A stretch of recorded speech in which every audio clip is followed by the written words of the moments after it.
All right, we begin Masechet Yoma Daf Bet. First, just a little bit of intro. The word Yoma translates to Hayom. When you put an aleph at the end of a word in Aramaic, it's the same as putting a he at the beginning of the word in Hebrew. So really, it's just about the day, and the day is Yom Kippur because that's the most special day of the calendar year. You don't have to say it's Yom Kippur.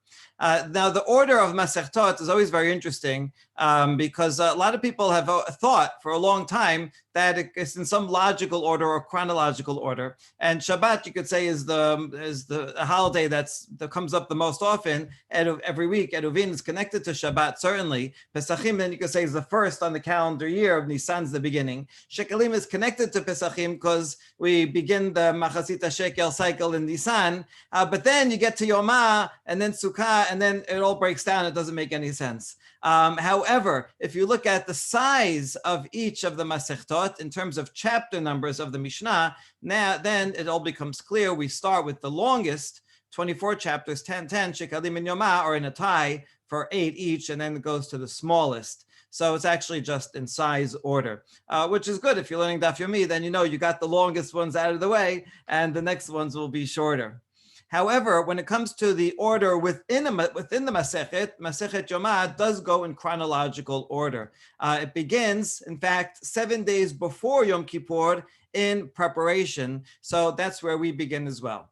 Shiv'at yamim kodem Yom Kippurim mafrishin Kohen Gadol mi beto ללשכת פרהדרין ומתקינין לו כהן אחר תחתיו שמא ירע בו פסול. So already 7 days before Yom Kippur, we take the Kohen Gadol and we separate him. We sequester him in the Bet HaMikdash in an area known as Lishkat Parhedrin. Parhedrin is a word that comes from Greek, as you could tell, which means an appointee. So this is the chamber for the appointed one, you might translate. And I'll show it to you. I'll show you where it is in the Bet HaMikdash. I'll blow this up. So here is the northern side. And right over here, you have Lishkat Parhedrin. So this is to the north. The Mizbeach is here. So in other words, it's right near the area where they butcher the animals. So that's where he would stay for 7 days. Right next to Lishkat HaGazit, where the Sanhedrin was. Here's another view of it. These are the tables where when they did Shechita, they put the parts of the animals on the tables, as we saw in Shekalim. And this would be the entrance from the inside to Lishkat Parhedrin. And this from the outside, outside the wall, you could also enter it through steps there. So that's the Lishkat Parhedrin that's mentioned here. And furthermore, we also get a vice Kohen Gadol, just in case something happens to the Kohen. Because the Kohen, he might become tameh or get a mum or die, whatever happens. The show must go on, and on Yom Kippur especially, all of the services are done by the Kohen Gadol. So we got to make sure that there's someone standing by to take his place. Rabbi Yehuda Omer, Af isha acheret matkinin lo shema tamut ishto, shenemar v'chiper ba'ado u'ba'ad beto zo ishto. Not only do we have a Kohen Gadol in waiting, but also a wife of the Kohen Gadol in waiting. Because if his wife should suddenly die on Yom Kippur, then he will not be able to continue the services, because Pasuk says that he atones for himself and his household. What do you mean his household? His house means his wife. And so Kohen Gadol without a wife cannot do that vidui, that special vidui that he does for his own family. This is really interesting because it's such a contrast to Christianity, where priests are not allowed to get married. Here, the Kohen Gadol must get married, otherwise he can't do anything at all. And you wonder, maybe back then this might have been emphasized, especially because there was the Dead Sea sect, which was also probably celibate. Okay. However, the majority of the sages told Rabbi Yehuda, wait a second, if you do that, there's no end to the matter. What if the second one dies? And so it's enough just to have a vice Kohen Gadol. That's the most important. And we're not going to worry that the wife might die that day. If she does, we'll figure something else out. All right, that is the Mishnah. And now here's a quick outline for what we're going to see in the Gemara. We're going to see the sequester for Parah Adumah. The main topic today is sequestering. So really, we sequester the Kohen Gadol on 3 different occasions. One of them is explicit in the Torah. That's Parashat HaShavua that we just passed. It's always nice when there's a Parashat HaShavua coincidence. During the Sheva Yemei HaMiluim, before Ubayom HaShemini, the Aharon was sequestered in the Mishkan, and so he had to stay there for 7 days to prepare himself for the inauguration day. That's the only one that's explicit in the Torah. But the rabbis we're going to see today derive from that also the Kohen who's going to prepare the Parah Adumah, he also has to sequester on the Temple Mount for 7 days, and the Kohen Gadol before Yom Kippur also sequester for 7 days. So we're going to begin with actually Parah Adumah, not even with Yom Kippur. Why and where does the Kohen Gadol go during that time? And then we're going to see the source, which is from the inauguration of the Mishkan. We're going to show how it applies to Yom Kippur, how it applies to Parah Adumah. Then we're going to wonder, why not apply this sequester rule and make the Kohen, whoever the Kohen is, make him stay in the Bet HaMikdash for 7 days before every communal offering or before every holiday, right? Why only these 2 cases? Why not others? So we begin. Tanan Hatam, we learn in Masechet Parah. שבעת ימים קודם שרפת הפרה, היו מפרישין כהן השורף את הפרה מביתו ללשכה שעל פני הבירה, צפונה מזרחה, ולשכת בית האבן הייתה נקראת. So 7 days before they plan to burn the parah, you could burn the parah anytime, but whenever it's scheduled, 7 days before, you separate the Kohen who's going to burn the parah down to ashes from his house, and he stays in a special chamber that's on the Bira. Bira, we're going to see, probably means the Temple Mount, not the Bet HaMikdash itself, not the Chatzer, but the entire mount, and the northeastern corner. So if we look at the map, it's not anywhere here on this map, but north would be here, east would be here. So if you imagine this is the Bet HaMikdash, and then the entire Temple Mount is the rest of the page. So it'll be somewhere over here that there was a spot, a chamber for him to stay. And it was called Lishkat Bet HaEven. V'lama nikra shema Lishkat Bet HaEven? Why was it called the Chamber of Stone? Shekol ma'aseha bichle gelalim, bichle avanim, bichle adama. Because everything in that chamber was made not out of pottery or not out of wood. Those things can become tameh, but rather vessels made out of dung, or vessels made out of stone, or vessels made out of earth, not earthenware, but that's baked, but just plain earth that's packed together. Because those 3, even if a dead mouse touches them, they are untameable. And so we want to make sure, as much as we can, that the Kohen who burns the Parah Adumah himself will be tahor, and so we sequester him for 7 days. That's the end of the Mishnah. It's always interesting to have discussion of a Mishnah from Taharot, because there is no Talmud for Masechet Taharot. And so this here now kind of serves as a Talmud Bavli for Masechet Taharot.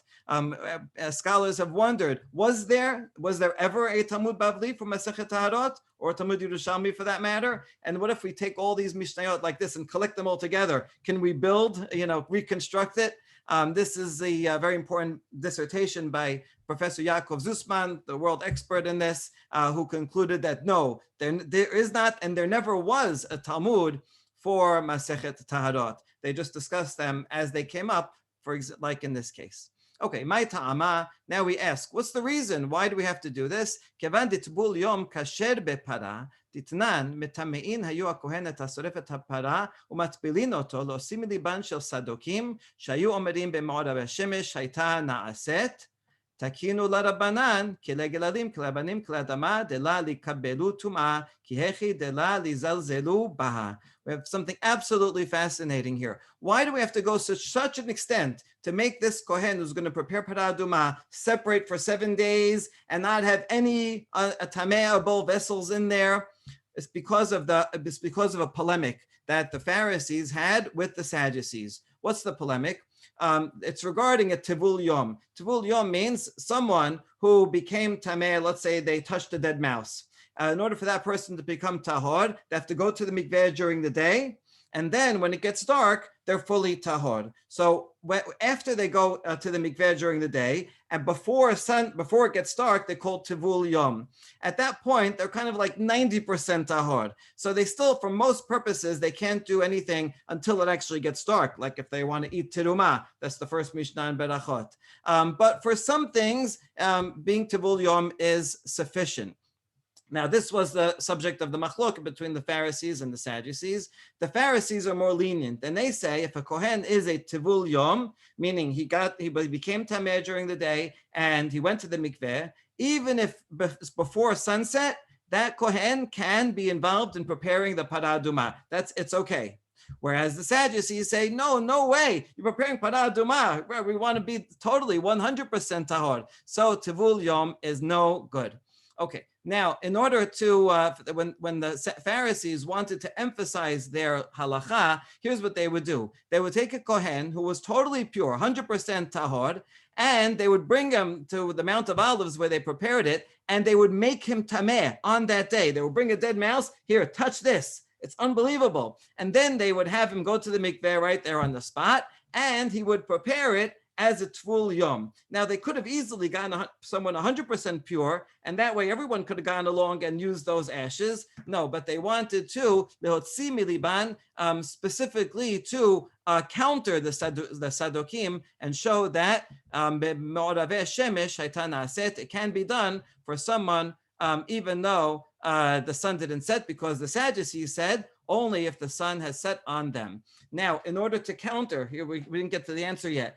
So why do we sequester the Kohen for 7 days? Well, because we know we're going to make him tameh, people are going to tend to lizelzel bo, right? They're going to say, oh, see, you don't have to be really tahor. Look how the rabbis make him tameh on purpose. So in order to counter that kula, we have an extra chumrah. And so we make sure that he's going to be 100% tahor for those 7 days and not touch anything. So the rabbis want to counterbalance for the public perception. They want to teach a lesson of tivul yom, but at the same time say, yeah, but we're still really careful. It's not because we're being lazy about this. And so that's why they counter with the 7 days.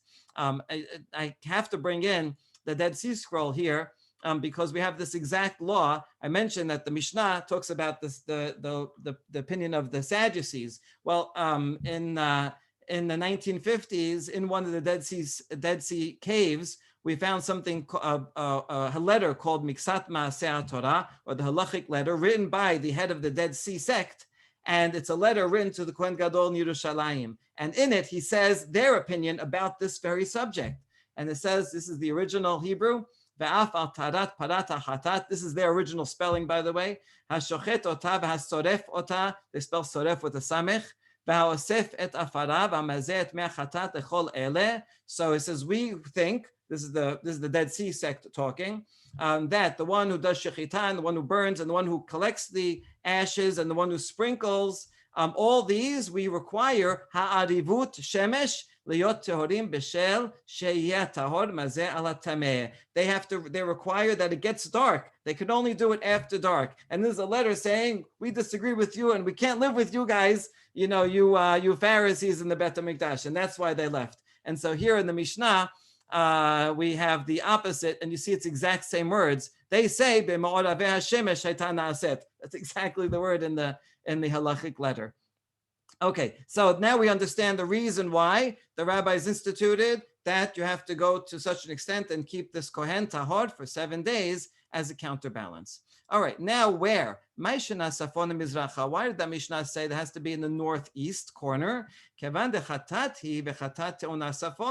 וכתיב בה אל נוכח פני אוהל מועד תקינו לרבנן לשכה צפונה מזרחה כי הכי דלווה להכרה.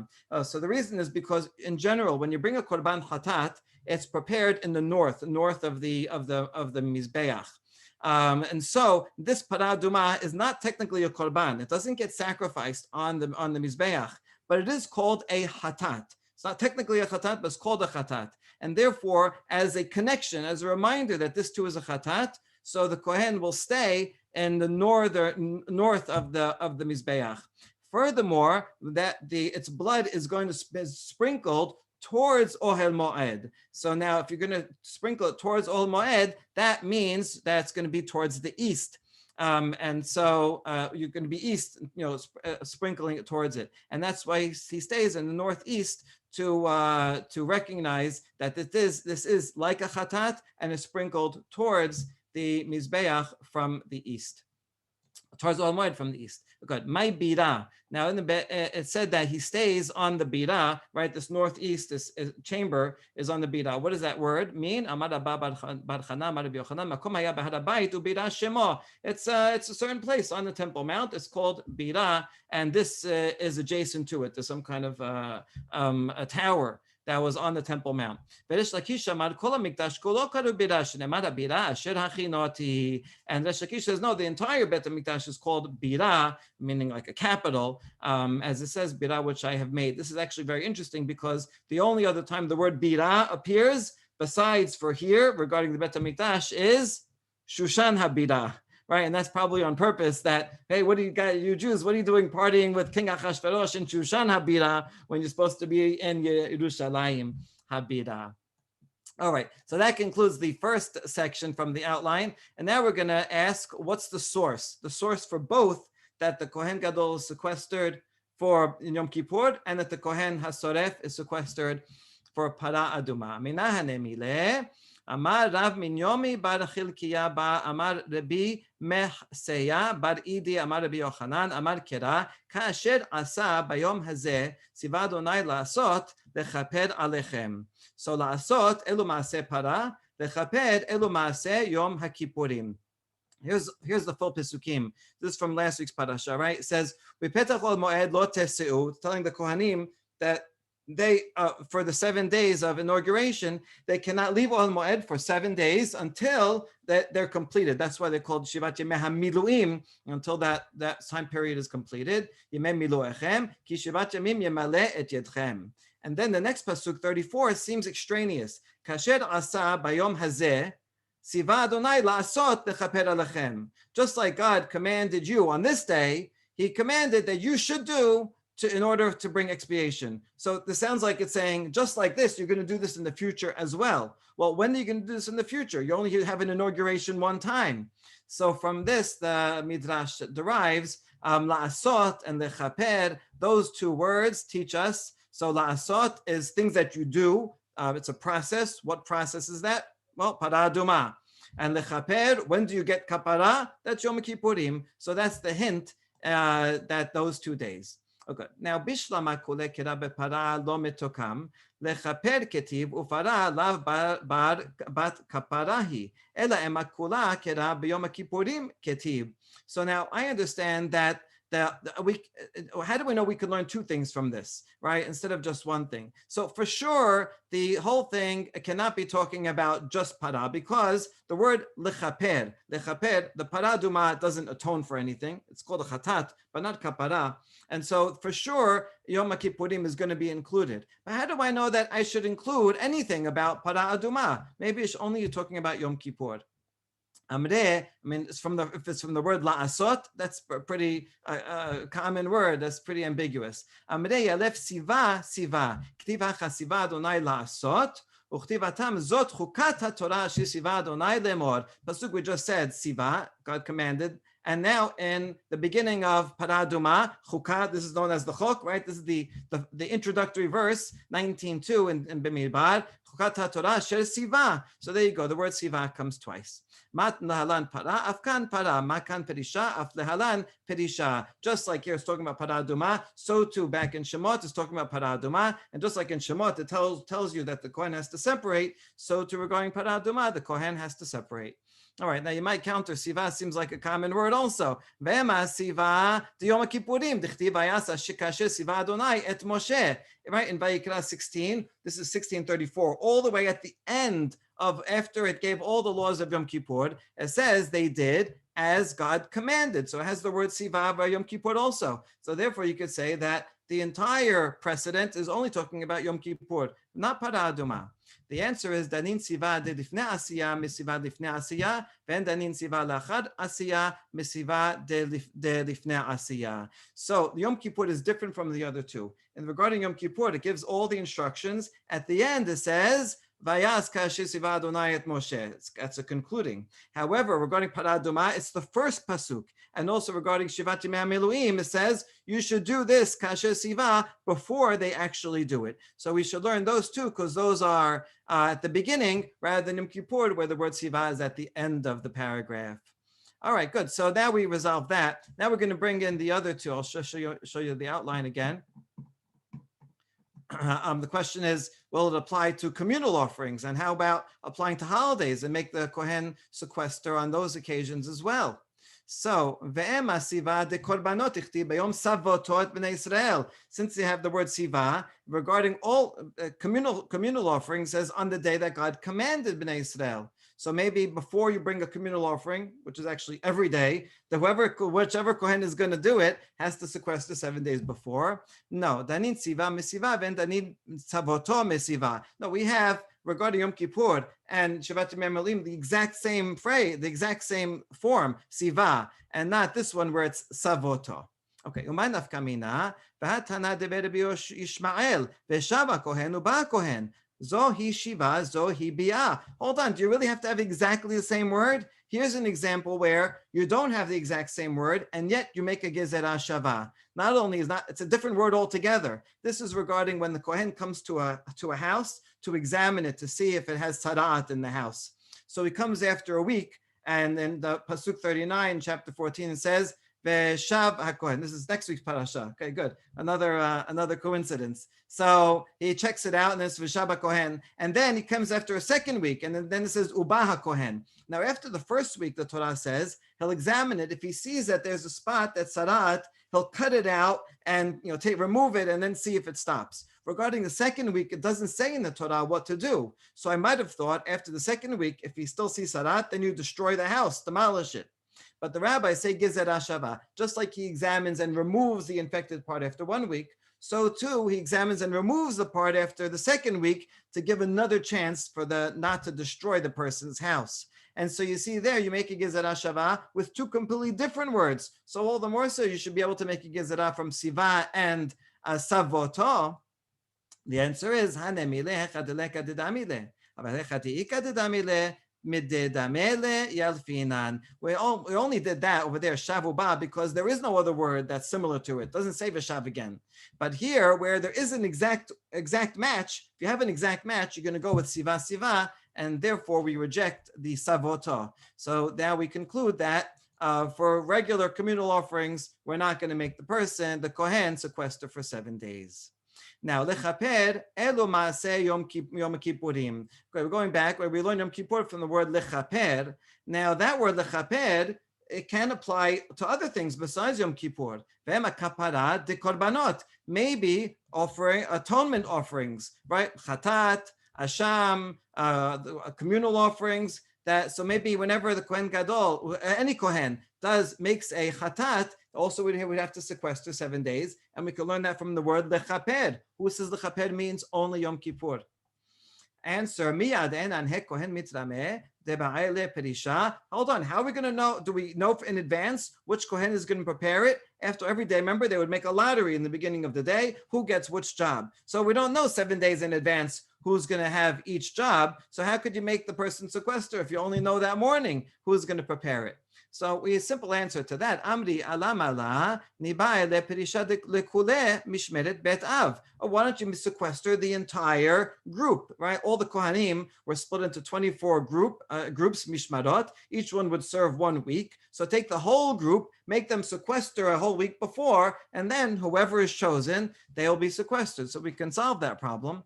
Now we answer meaning we find a reason why we should not sequester these Kohanim. Now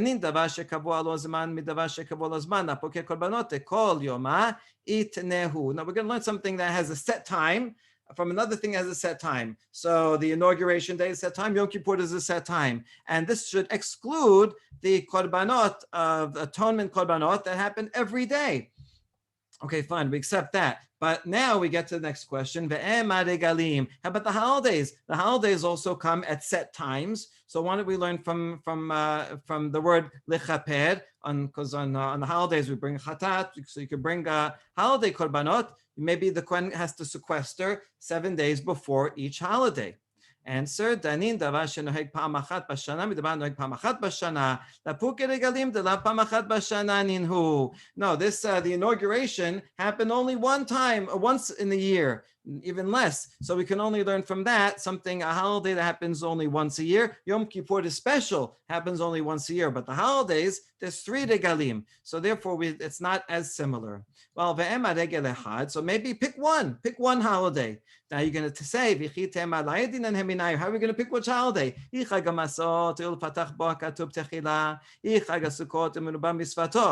say mitzvot because that's the beginning of the year, that's the first one listed. Or maybe you'll say Sukkot because there's so many mitzvot that we have to do on Sukkot, so that's the holiday. And so you see, we can't tell which one is which. And so that would be a reason why we can't learn from that we should sequester everyone for these 7 days. Ela danin perishat shiv'a liyom echad, me perishat shiv'a liyom echad, ve'en danin perishat shiv'a l'shiv'a, me perishat shiv'a liyom echad. Rather, here's another answer why we can't do this. We're going to learn the separation of 7 days for 1 day from another example of 7 days for 1 day. In other words, you have Yom Shivat Yemei Miluim, that was 7 days, and we separate for the 1 day Yom HaShemini, which is inauguration day. So too, but Yom Kippur is only 1 day, so we have 7 days before. Vendanin Perishat Shiv'ah, the Shiv'ah, whereas before Pesach or before Sukkot, those are 7-day holidays. So now you're going to separate for 7 days before a 7-day holiday. That's not similar to the inauguration day, which is only 1 day. Okay, now this is going to be the last question for today. Shemini, maybe Shemini Aseret. That's a 1-day holiday, so it is in fact similar. The Perishat Shiv'a liyom echad hu. תנין דבר שאין קידושה לפניו מדבר שאין קידושה לפניו, ואין תנין דבר שיש קידושה לפניו מדבר שאין קידושה לפניו. No, it's not the same. Right? Remember what we're doing here? We have the precedent for Shivat Yemei Meluim, where we know the Torah says the Kohen Gadol sequesters. What is it more like? Well, it's going to be more like Yom Kippur, where that's a 1-day holiday, and the 7 days before that are chol, just like in the inauguration days, Yeshivat Yemei Meluim. And that's not similar to Shemini Atzeret, where that's a 1-day holiday, but the 7 days before that are kadosh, not chol, and so that's more dissimilar. And now we counter that. Velav kavachomer hu hashta davar she'en kedusha lefanav ba'ai perisha, davar sheyesh kedusha lefanav lo kol sheken. Wait a second, it should be even better. Sukkot is even better. If something that does not have any kedusha before it requires separating, meaning Yom HaShemini of Shivat Yemei Miluim, then a day like Shemini Aseret that has 7 days of holiness before it, all the more so, Shemini Aseret is even holier and should all the more so require preparation, serious preparation by sequestering the Kohen. Amala Meshashia lo hazeh ketiv kazeh. In that pasuk all the way back here, it said the word over here, 34, kasher asa bayom hazeh. That just like you did on this day of the Shivat Yemei Meluim. So we learned that hazeh means kazeh exactly, and therefore don't give me the kal vachomer. It doesn't matter that this is logically more. The pasuk says that you want to find the day that's the exact match. What day on the calendar year is an exact match to Shivat Yemei Meluim? That is Yom Kippur, and therefore lechaper means only on Yom Kippur. Okay, that is a good answer of Rav Meshashia. Rav Ashi offers yet another solution. Rav Ashi amar mi ikamidi de'ikar regel la ba'e perisha tafel dide ba'e perisha. Is there anything where is there anything where the main part of the holiday does not require separating, means Sukkot? You don't have to separate for 7 days before Sukkot, and yet the tafel, Shemini Aseret is in the way tafel, it's an add-on. Sukkot is the main holiday, Shemini Aseret is just the add-on. So how could you say that for the main holiday, you don't have to separate the Kohen, but for the add-on, then you do have to separate the Kohen? So that doesn't make sense. He's kind of turning the Kal Vachomer the opposite way. So therefore, it doesn't make sense to compare them, and it doesn't make sense to sequester for 7 days of Sukkot for Shemini Aseret. And there is an opinion that says Shemini Aseret is its own holiday. It's not tafel, it's not just an add-on, it has its own significance. And according to that, you might say, well, yeah, maybe Shemini Aseret is significant enough that it requires the Kohen Gadol to separate before. Well, even that opinion that says it's a separate holiday, it's only a separate holiday regarding these 6 items. This is the acronym for it. PAS stands for a lottery, that when you have a lottery on which Kohen's going to do which job, you have one lottery for Sukkot, another lottery for Shemini Aseret. So in that sense, it's a separate holiday. Zeman, Zayin is Zeman that we say Shechayanu on Shemini Aseret. In that sense, it's a separate holiday. Regel, that stands for that there is no mitzvah tesin in the Sukkah. It's a separate holiday in terms of that. The Kuf is the korbanot of Shemini Aseret are completely different than the korbanot of Sukkot. You know, we go down from 13 to 7, and then Shemini Aseret is different. And Shin, Shira, the songs that the Levim sang on Shemini Aseret was a different series than the ones for Sukkot. And Bet is the Beracha. When you say Alev Yabo in the Beracha Bekat Mazamida, you say B'Yom Shemini Chag Aseret Hazeh. You don't say B'Yom HaSukkot Hazeh. And so you see in those 6 ways, Shemini Aseret is fundamentally a different holiday. Nevertheless, even according to that opinion, this is a different holiday, they still would admit that Shemini Aseret is a continuation of Sukkot. And Aval Inyan Tashlumin, how do we see that? If you forgot to bring a korban on or didn't get a chance to bring your korban chagiga on Sukkot, you can do a makeup on Tashlumin Dirishon, you can do a makeup on Shemini Aseret. Tenan, as we see that in the Mishnah, Mi shelo chag b'yom tov harishon shel chag, chogeg v'olech kol haregel kolo b'yom tov hacharon shel chag. Masechet Chagiga says anyone who did not bring their chagiga on the first day of Sukkot, they can bring it any day. They could use any day as a makeup, even the last day of Sukkot. So you see here that everyone agrees that Shemini Aseret is in fact connected on the last day of Sukkot, not on the last day of. It's a different. If it's a Chag small, so it's not the same thing. But it is. Even those who say it's a separate holiday in many senses, nevertheless, you can do a makeup for the Sukkot Chagiga on Shemini Aseret. So you see that Shemini Aseret is, in fact, integrally connected to Sukkot. In fact, it's an add-on, right? In that sense, because it's a makeup. And so therefore, Rav Asher's logic stands. And here the point is that we're not going to make a Kohen separate for 7 days of Sukkot only to be ready for Shemini Aseret, as if Shemini Aseret is a separate holiday that's more special than Sukkot. No, it only makes sense as an addition, add-on after 7 days, and so it end up with basically the same idea. To summarize, the Torah says that the Kohen has to sequester regarding the inauguration day of the Mishkan. That's all it says, and the rabbis come and derive from those Pesukim 2 other occasions. Number one for Parah Adumah, and the other one for Yom Kippur. And all the other holidays don't work. Tomorrow we're going to talk about how about Shavuot. That's a 1-day holiday. But what I think is really fascinating is both of these examples have something to do with the Sadducees. Both of them have a polemic built in, because we see that regarding Parah Adumah, there was a fear that people would follow the Sadducean law that we actually find in the halachic letter regarding the Hadivut Shemesh. So sequestering, making sure he knows right what to do, is going to do everything right. And also on Yom Kippur, we're going to see that right there were for many periods of time the Kohen Gadol was either Ama'aretz or even worse a Sadducee, and had to be trained to make sure he's going to do things the right way.